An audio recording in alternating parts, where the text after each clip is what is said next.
For today's quick tip, I'm going to show you how you can use odds and ends of silver, just your scrap silver, to create your very own disc shape without actually piercing anything. I've just put a few bits of odds and ends of silver onto my charcoal block.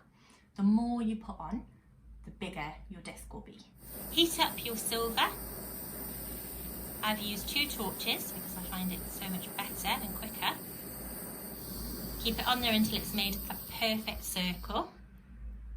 Pick this up, drop it into your pickle. Use a second block, pop it on top, and use a work hammer to hit down.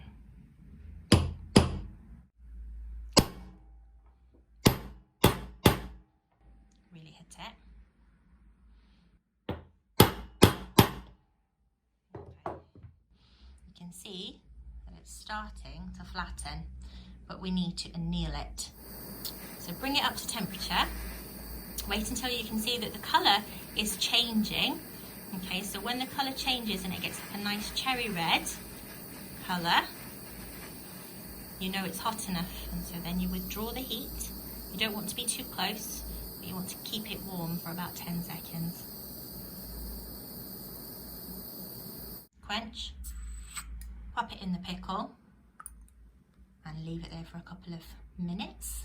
Once it's pickled, take it out, give it a rinse in your water, dry it with your cloth,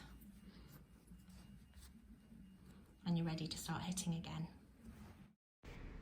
So repeat the process several times, and then you'll have a lovely disc shape which you can use to make some earrings or pendants.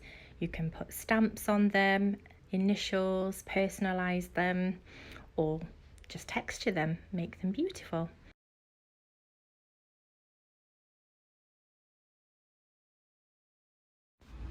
Here's one I made earlier, the little bee stamp.